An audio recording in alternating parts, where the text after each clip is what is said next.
अस्सलाम वालेकुम दोस्तों, उम्मीद करता हूँ आप सभी लोग खैरियत से होंगे। इस वीडियो में सऊदी अरब की ज़रूरी खबरों के साथ-साथ इज़राइल हमास में चल रहे जंग के बारे में ज़रूरी और ताज़ा खबरें आई हैं, जो आप लोगों से शेयर करूँगा मैं। और एक जगह तो एक प्लेन में इतना भयंकर आग लगा कि कई लोगों की जान चली गई और उसमें जो है 300 से ज़्यादा यात्री उस प्लेन में जो है बैठे हुए थे, जब उसमें आग लगा तो। और इज़राइल के मोसाद एजेंसी की जो है लगभग 33 जो है उसके स्पाई लोगों को तुर्की में गिरफ्तार किया गया है। और भी ज़रूरी खबरें रहेंगी। अगर आप सऊदी अरब में हैं तो थोड़ा अलर्ट रहने की ज़रूरत है। कई सारे जो है गैर मुल्कियों को गिरफ्तार भी किया गया, एक नया कानून भी आया है। ये सारी जानकारी आपको जो है डिटेल्स में इस वीडियो में देखने मिलेगा। तो चलिए वीडियो को शुरुआत करने से पहले आप लोगों से गुजारिश करता हूँ, अगर आप लोग मेरे चैनल पर नए हैं तो चैनल को सब्सक्राइब करके ऑल नोटिफिकेशन ऑन कर लीजिए। फेसबुक इंस्टाग्राम पर अभी तक फॉलो नहीं किए तो आप मुझे फॉलो कर सकते हैं। आपके कुछ भी कंसर्न डाउट गल्फ कंट्रीज में ट्रैवलिंग वगैरह के रिगार्डिंग रहे, आप मुझसे जुड़ सकते हैं या कुछ भी आपका डाउट रहे पूछ भी सकते हैं। तो चलिए वीडियो की शुरुआत करता हूँ। सबसे पहला और ज़रूरी अपडेट जो आप लोग से शेयर करना चाहूँगा वो इजराइल हमास के बीच में चल रहे जंग के बारे में है। इजराइल की मोसाद जो एक एजेंसी है, सबसे जो है खतरनाक एजेंसी बताई जाती है। मोसाद के जो स्पाई होते हैं वो कहीं भी घुस जाते हैं और किसी भी तरह से जो उसके दुश्मन होते हैं उनको खात्मा करने में वो लोग माहिर हैं, ऐसी पूरी दुनिया मानती है। लेकिन मोसाद के ही लगभग 33 लोगों को गिरफ्तार किया गया है तुर्की एजेंसी के द्वारा। तो तुर्की की एजेंसी ने इन 33 लोगों को गिरफ्तार किया है। सस्पेक्ट बताया जा रहा है कि इजराइल के लिए स्पाई कर रहे थे, स्पाई का काम कर रहे थे।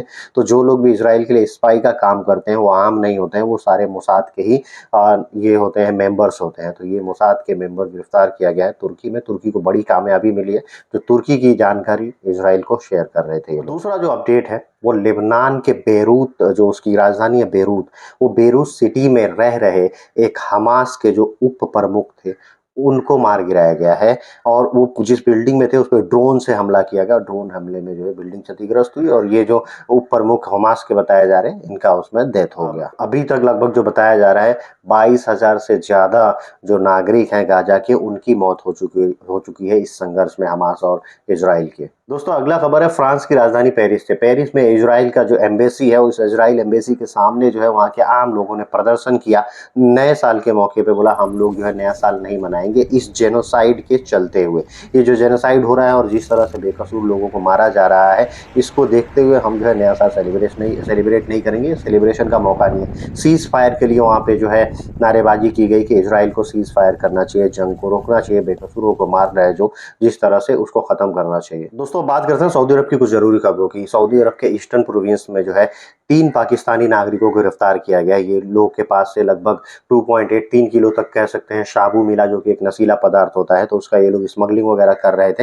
ये तीनों पाकिस्तानी भाई साहब लोग अब जो है लंबी अपने जिंदगी के अरसा जो है वो जेल में काटेंगे। बड़ा शॉर्टकट लोगों को ये रहता है भैया शॉर्टकट तरीके से जल्दी जल्दी पैसे कमा लो, कुछ भी करके कमा लो। विदेश में गए हो भाई, सऊदी अरब है, वहाँ पे जब लोग पकड़े जाते हैं किसी छोटे से छोटे क्राइम में भी तो उनको बख्शा नहीं जाता है। और ये तो वहाँ का बड़ा क्राइम है ड्रग्स वगैरह का। और दोस्तों ऐसा ही एक इलीगल काम करते हुए एक अफगानिस्तान के नागरिक को जो है गिरफ्तार किया गया है हाइल के एयरपोर्ट पे।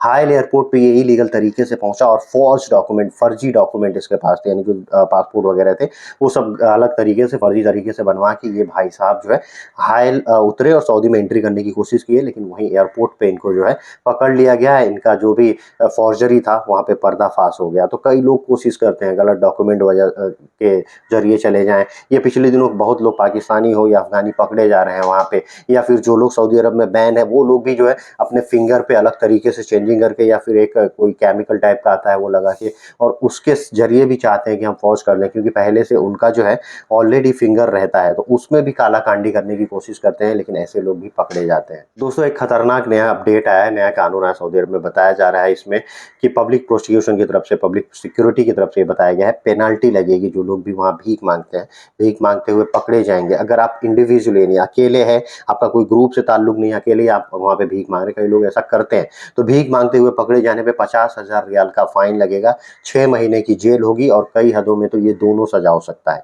और वहीं अगर आप किसी ग्रुप के साथ भीख मांग रहे हैं या आपके पीछे कोई ऑर्गेनाइजेशन है, ये भी चलता है कि एक ऑर्गेनाइजेशन होती है वो भिखारियों को बुला के और उनको जगह जगह पे सेटिंग करके बैठा देती है, वो ऐसा भी चलता है। इसके लिए बताया गया कि इसमें अगर कोई उसके पीछे ऑर्गेनाइजेशन है तो उस तरह से आप पकड़े जाते हैं तो 1,000 रियाल का सॉरी इसमें 1 लाख रियाल का फ़ाइन लगेगा और जो है लगभग 1 साल की फ़ाइन होगी और इस 1 साल का जेल होगा और लगभग जो है ये कई स्थिति ऐसी आ जाती है कि उन स्थितियों में ये दोनों भी हो सकते हैं। या तो सिंगल-सिंगल होगा या दोनों की सज़ा हो सकती है। तो जो लोग वहाँ पे भीख माँगने की कोशिश करते हैं या जाते हैं, कई लोग जानबूझ के जाते हैं। जैसे पाकिस्तानी लोग बहुत पकड़े गए थे लास्ट टाइम, उनकी फ़्लाइटें कैंसल कर के भर-भर के उनको डिपोर्ट भी किया गया था। तो ऐसा कोई भी करता है तो अब समझ जाइए अब ज़िंदगी बर्बाद होने वाली है। दोस्तों वीडियो के आखिर में एक सबसे बड़ी खबर आप लोगों से शेयर करना चाहूँगा। एक ऐसा जहाज़ जिसमें जो है ऑन बोर्ड यानी बोर्डिंग कर चुके थे 379 लोग और वो जहाज़ उड़ान भरने वाली थी, रनवे पे चल रही थी, दूसरे प्लेन से टकरा गई। जापान के टोक्यो का ये मामला बताया जा रहा है। दूसरे प्लेन से जब टक्कर हुई तो इसमें भयंकर आग लग गया।